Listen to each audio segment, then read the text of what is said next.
நீங்கள் பார்த்துக் கொண்டிருப்பது நியூஸ் 21 செய்திகள். தமிழ்நாடு செய்திகளை உடனுக்குடன் தெரிந்து கொள்ள நியூஸ் 21 செய்திகளை பாருங்கள். உண்மை, உழைப்பு, உயர்வு.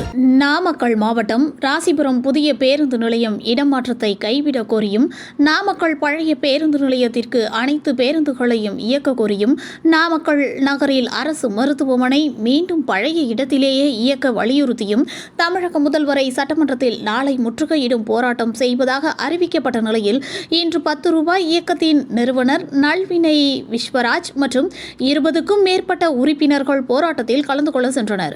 அப்பொழுது ராசிபுரம் துணை கண்காணிப்பாளர் விஜயகுமார் மற்றும் ஆய்வாளர் சுகவனம் தலைமையில் போலீசார் சென்னை புறப்பட தயாராக இருந்த 10 ரூபாய் இயக்க நிறுவனர் மற்றும் 20க்கும் மேற்பட்ட உறுப்பினர்களை கைது செய்தனர். தமிழகம் முழுவதும் செயல்பட்டு வரும் 10 ரூபாய் இயக்க மாவட்ட பொறுப்பாளர் மற்றும் உறுப்பினர்கள் கைது செய்யப்பட்டுள்ளது குறிப்பிடத்தக்கது.